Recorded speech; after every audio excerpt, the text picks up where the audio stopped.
Hey, good morning. It's Wednesday, May 19th. Thanks so much for being here this morning. Great to have you. We're looking at the story of Joseph. It's an Old Testament narrative in Genesis. And the book of Genesis can essentially be boiled down to the story of three people: Abraham, Jacob, and Joseph. Those are the people, the characters that get the most ink, the most press, if you will.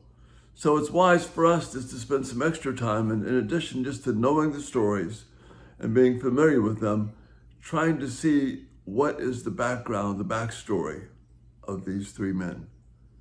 So looking at Joseph, we are learning so much about the human condition and about human life, and just so much that is there for us to learn. We've seen Joseph as someone who is the favored son, the first son from Rachel.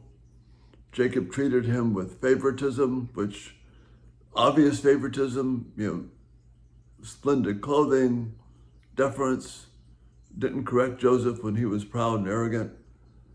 And his brothers grew to hate him and loathe him and resent him.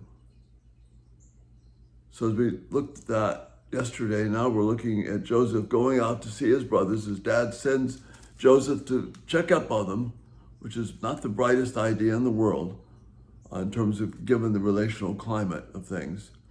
So the brothers see him coming, and that emotion of anger and loathing and bitterness and just resentment boils over.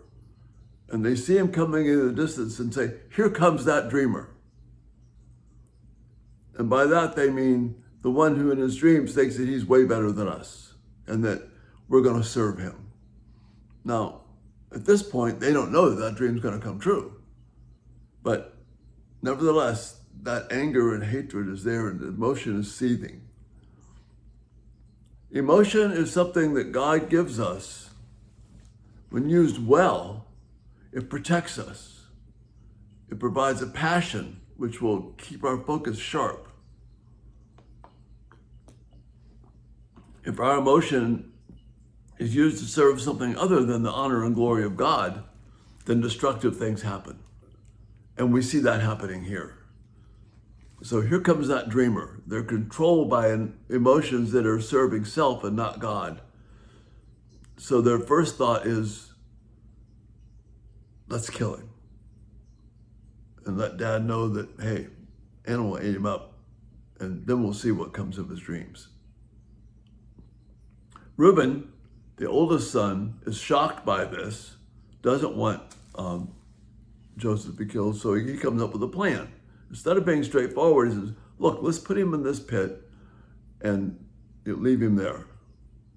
And Reuben's thinking that he'll come back and rescue Joseph and take him back home.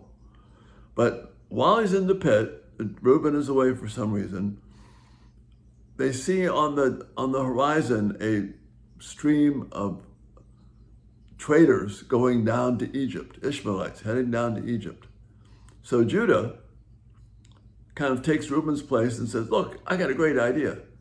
Let's not dirty ourselves with this business of murder and blood.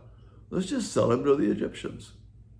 The traders that are going down to the Egyptians, the Ishmaelites, let's sell them to the Ishmaelites. They'll take him to the Egyptians. Our hands will be clean, Joseph will get punished, and we haven't killed anybody. So they go and do it for 20 pieces of silver. Reuben comes back and he's distraught because Joseph is gone. And now they begin to realize what their emotions have done for them. They begin to feel the weight of their emotional rash decision. Their brother is gone. Now what do we tell dad? So they wind up and they kept his robe, and they're going to put some goat's blood on it. They take it back to Jacob and say, some animal ate up your son. And it ushers in a period of bitterness and unhappiness and despondency, which lasts for years. They acted on emotion. here comes that dreamer. If you're controlled by those kind of negative thoughts and hatred, and all you see is what's wrong, and how can you get through this, and how can you get over on something, how can you vindicate? That's a trap, brothers and sisters. It's a trap for you, and it's a trap for your children. We've got to learn to see things from the hand of God.